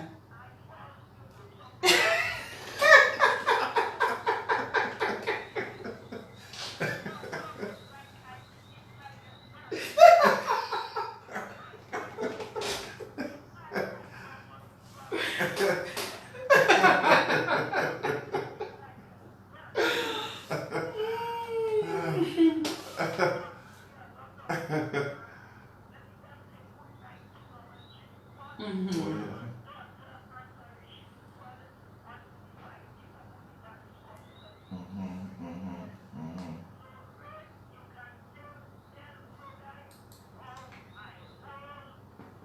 The position of treasurer. Yeah, that's right. Mm-hmm.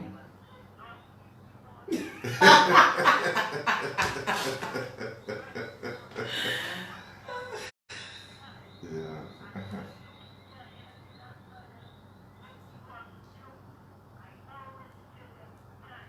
Good stuff.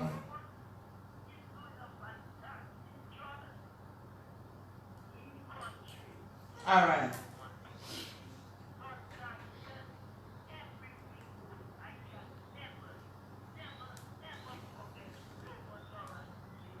All right.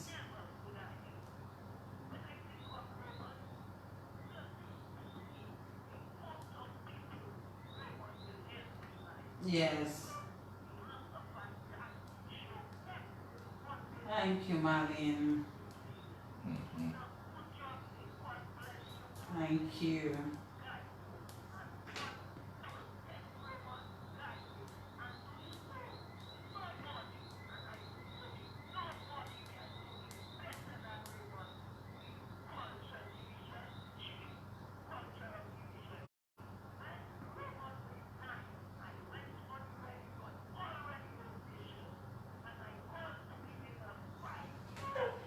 Again, they give it 2 years, and I call again. Raymond, keep up the good work. May God bless you, protect you, guide you all through your life. Thank you for everything you have done for me and others. And keep up the good work. May God bless you. First, take care. I wish you all the best. Thank you, Marlene. Good night. Boom! Thank you, Marlene. Thanks. Thanks for your call. Hello, good evening for Raymond. Jerry. Yes. Good evening.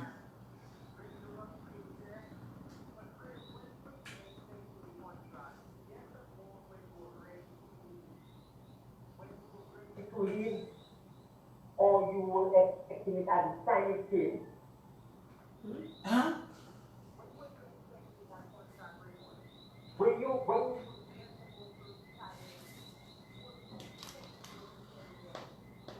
Oh. Oh, Oh, I understand what he's saying. All right. Mm-hmm.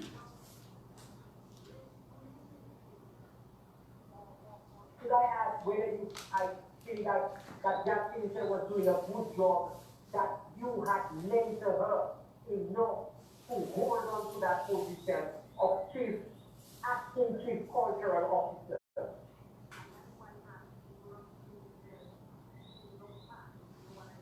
All right. Thank you, Jerry. Raymond. yeah, so it's, as I mentioned, it was 3 years after I had retired, so it sort of came as a surprise to me, if that's what he was asking, the call. You know, when you begin to settle into maybe a new kind of a life, I guess. So that's why it took some time before I could, you know, take a decision. Yes, Make up my mind about it and stuff. And I think he asked about Jacinta and mentoring. Mentoring, yes. Well, she had joined the White Kubuli from, you know, when she was young. I had invited her. In fact, her 3 sisters were part, almost that whole family was in White Kubuli as well. So there was Fedlin, there was Alfred and Vera that were there before her, actually. They were part of the group. And then Jacinta at the time was a little more shy, I have to say, than the others. So I had to kind of go to her and try to encourage her to join the group. And then finally she made up her mind to join. And that's how she started in dance and in arts and, you know, and the culture. So I'm happy to have played that role, to at least give her the start, you know, in dance with White Kubuli at that. And then of course she worked in the cultural division, you know, for a number of years, and we were able to work together. So that too, I'm sure she learned a lot from other people and stuff. So she made her contribution as well. Yes, she certainly made her contribution as well. And may her soul rest in peace. So, yeah. All right. We have a couple messages here. Someone says, Mr. Lawrence, you have a lot to offer, and you should be awarded not only at Independence, but should be holding special awards just for him. You are a good and educated man, and if someone does not learn from him, they won't want to learn. So that's one person there. And somebody says further, good evening for Dinah. Tell Uncle Ray we are listening to him. We love him dearly and we miss him at practice tonight. But we did what we had to do. He is the best director ever, and we cannot ask for a better dance director than him. We love you from Dorel and all the rest of the White Kubuli Dance Theatre Company. We are looking forward to many years to come. He will always remain our uncle, our godfather, and we love him deeply. Thanks for giving us an art that we love with a passion. That's from your ladies, your dancers, Raymond. And it's quite a long read. So it's good that they actually took the time to send it before the program ended, actually. So Dorel, thank you for that as well. Yeah, thank you very much, Dorel, and the members. Thank you very much. And it's been a joy and a wonderful experience working with yourself and all the members of the group for so many years. I thank God for giving me that opportunity to serve all of you as a director. So I'm grateful and thankful to you all as well for being a part of my life as well. Sophie says she was P.S. Laffo's secretary. I don't know if you remember that person.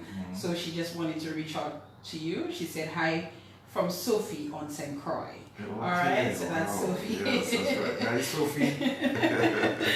Raymond, before we get to wrapping up this program, we have to talk about a couple of things. So quite a few people here spoke about awards. How many have been bestowed on you?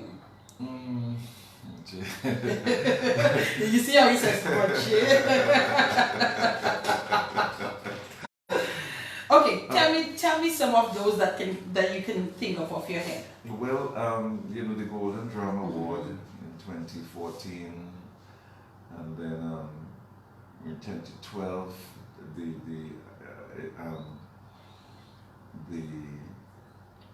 entry into the Caribbean Hall of Fame for Nice. Arts and Culture cool. in Jamaica.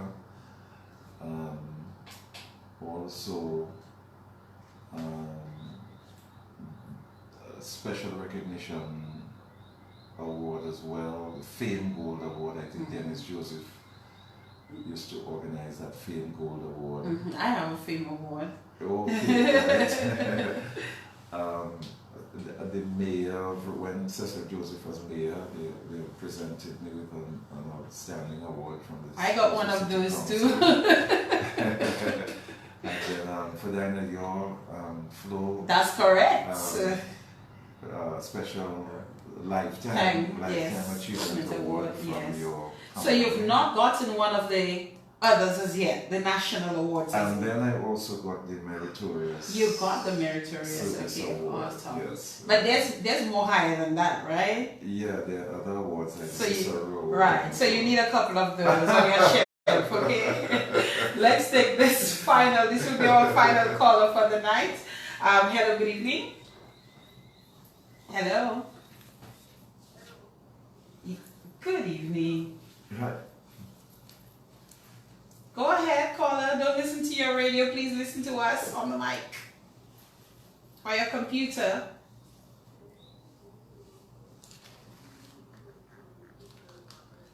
Good evening. And it's such a great program, hearing Ray on the radio, and his laughter, and But what I recall to say is, the first time I saw Raymond act on stage, it was they had that song singing, Many Rivers to Cross. And, when I saw him act, I just, fell in love with his personality and everything. And every time, sometimes if I hear Raymond's voice and I think back, I see him on stage that night. I know you can remember when he acted on stage and they have that song, Many Rivers to Cross. Yes. Yes, I remember, yes, that performance, yeah. Thank you so much. Yeah, thank you. Okay. Thank you very much. Yes. I said you were the final, but this is going to be the final for sure. Hello, good evening. Hello, good evening. Yes.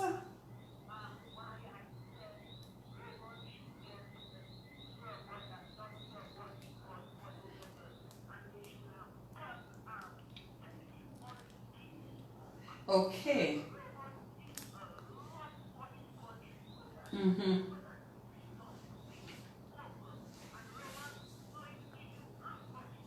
Yeah, I'm sure.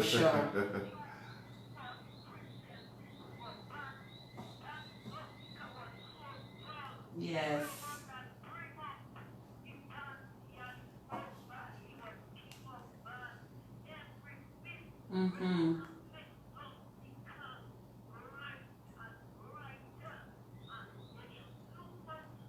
He will get them, man, Marlin. He will get them. He'll get them.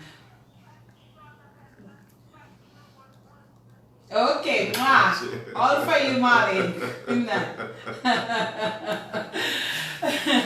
Okay, we have to wrap up in a while, Raymond, but we cannot not talk about the hosting of Miss Dominica.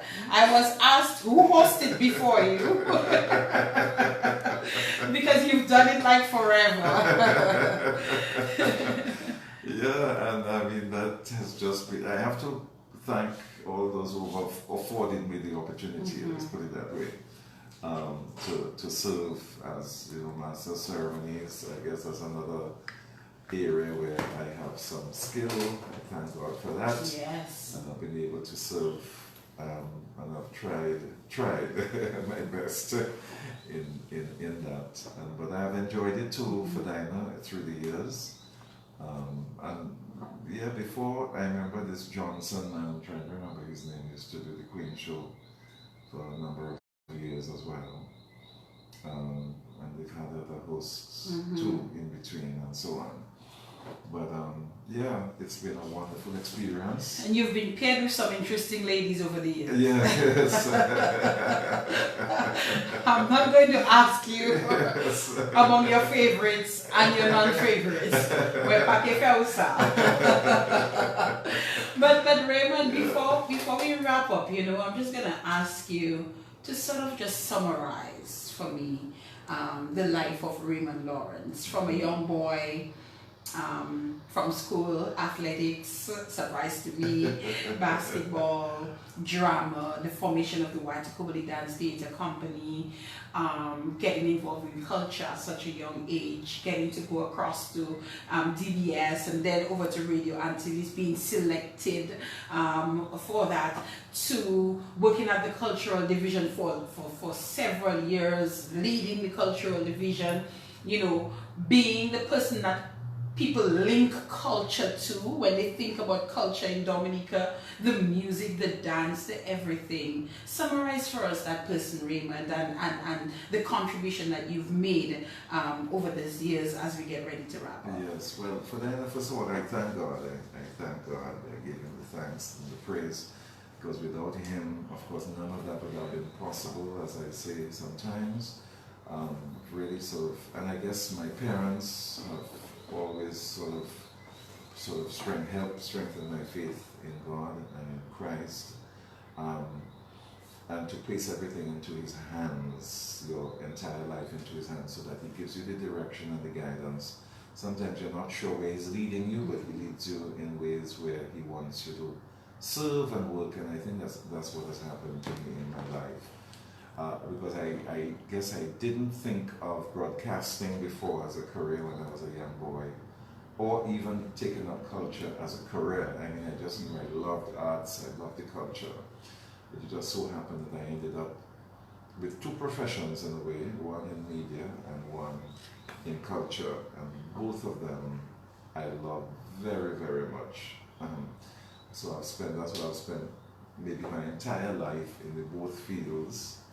I thank God for that, and to have had such a wonderful family and friends, and a wonderful country.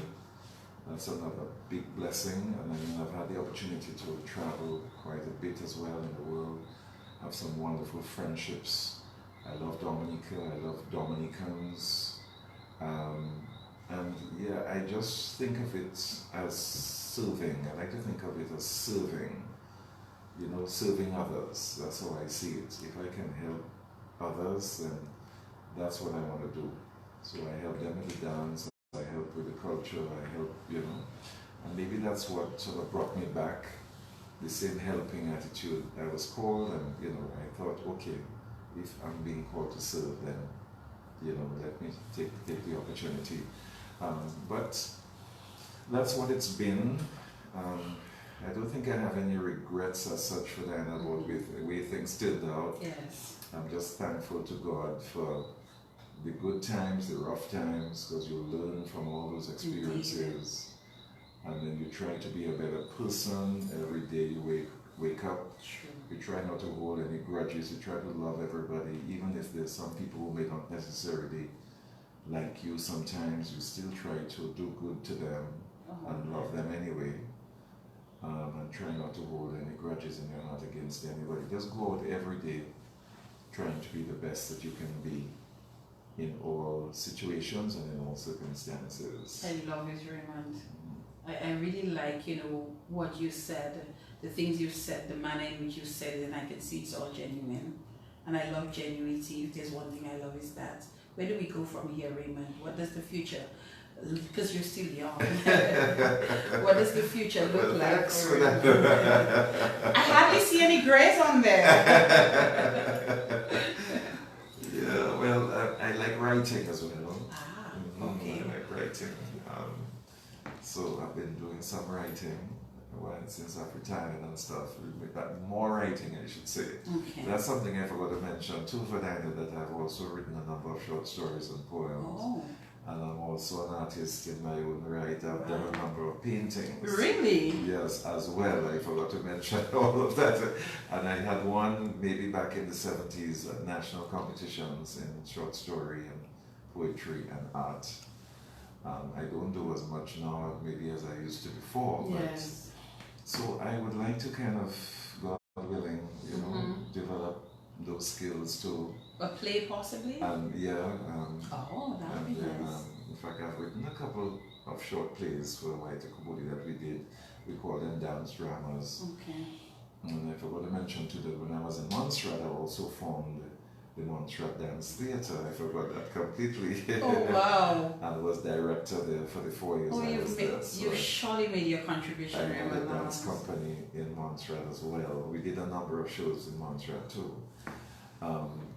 So, all in all, it's just been a wonderful experience for Dinah, and I just thank God. And I don't really work for awards. I know awards are what came up for them, but you know, I don't really have that in mind. I just serve. I just want to love what I do, and I just want to make a contribution to help make people, well, my community a better community, help make my country a better place. And whatever role I can play, and whatever role God wants me to play, because without Him, as I said, you know, I really would not have been able to do it. So I just thank God as well for my life and thank Him for all that He's done, and His blessings and His gifts. And as we celebrate 40 years of independence?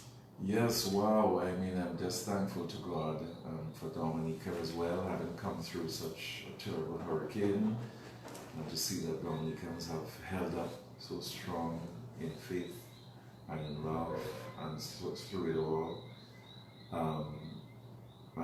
You know, I am just thankful. Just thankful. I mean, it's been tough, and it's still tough for all of us, I think, in Dominica. But we mustn't give up. That's the thing. You cannot give up. And God gives you the grace. You ask God for the grace and the strength, and He gives it to you, even in your weakest times. Maybe that's where He's the strongest, when you're the most weak.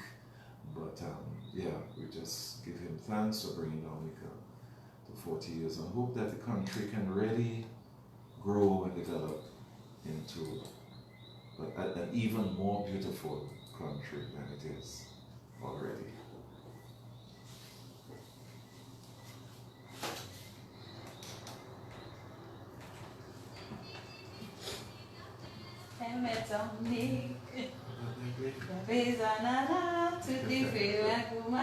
Let's sing, Raymond. My Lord, Vegas, to Tadai, Stevita Salasa, Paca Jamemo, Tibita, Nulevepi, Mojebanu, Tutseba, Gaisala, Sikono, Eanu Chelikasa, It is 9 minutes past 10 o'clock. I'm told I have to try to keep to 10, and I'm going to try my best to do that. Thank you so much, Raymond Lawrence. It was my pleasure to have you on here tonight. We tried to do that maybe about 2 years ago, but we didn't get it off. But nothing happens before it's time. Raymond, I think you're an amazing gentleman. We love you. And I know I speak for many people when I say that we love you dearly, and we think that you've made an amazing contribution to Dominica in so many ways, and there's so many more ways that you can continue to contribute, and I look forward to seeing and hearing more of Raymond Lawrence. Thank you very much for that. I really appreciate so the fact that you invited me onto your program. It was my pleasure. And I want to wish you continued success with your job and with broadcasting and whatever you endeavor to do in the future. Thank you so much, Raymond. Okay, sing along, guys, as we're wrapping up. I see person saying, I'm singing too.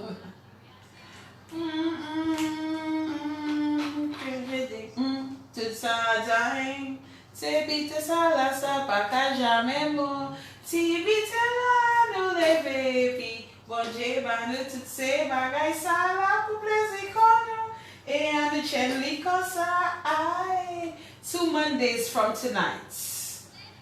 Raymond mentioned her name on the program earlier on. Paul Christian will be here. Yeah, that's wonderful. But next week, Monday, we will have, I think, 2 more cancer patients, cancer survivors, as we continue to observe Cancer Awareness, Breast Cancer Awareness Month. Do join us next week, Monday. That is a wrap, Dominica, on the In the Spotlight radio show for